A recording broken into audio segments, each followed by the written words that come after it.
as part of the G20, and very important focus on quality jobs, apprenticeships, if we're going to focus on growth. But civil society is about people, and our theme is fairness.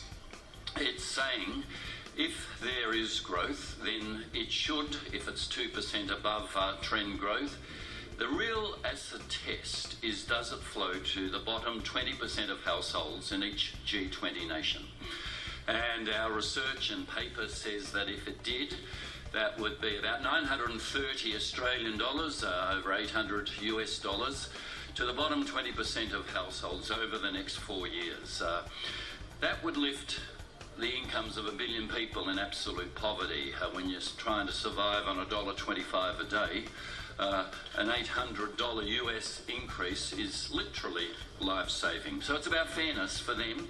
Will the growth plans include them? Will it include the 650 million young people who are unemployed that Sally will talk about? Will it be fair to them? Will it be fair to the 168 million children in bonded labour, in modern-day slavery, who the market says, well, them working for nothing, though it destroys their lives, lowers prices and consumer goods, growth at the cost of destroying their lives? Will it be fair to them? Certainly we have focused on the fairness to those who pay tax in G20 countries, and say, why do tax havens even exist? Civil society really has lost its patience. We won't tolerate excuses that when we're paying tax, there are rich multinationals and rich individuals who are avoiding it. And the Lux leaks, as they're called, out of Luxembourg, showed many companies who claimed they were pure, actually involved in massive tax avoidance. So the dirty little secret is out, and the impatience of civil society that this G20 step up and deal with things called beneficial ownership, where the economic activity is separated from the legal ownership, which is in a tax haven or a low taxing country.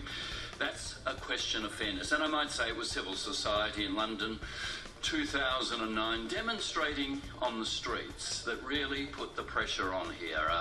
Tax and tax havens had been on the G20 agenda before, but until civil society demonstrated and said, why is Google, Apple, Starbucks not paying tax? It was really an issue that just said, oh, it's a few poor countries that we're ripping off, not really a big issue for the rich countries. Suddenly, rich countries said, we're losing out too. Ordinary people are demonstrating, and we've seen energy in this whole agenda. So this G20 will be measured by fairness there. Finally, it will be measured particularly by fairness in the climate change agenda. Civil society said, how can you even discuss energy efficiency without discussing climate change? The two are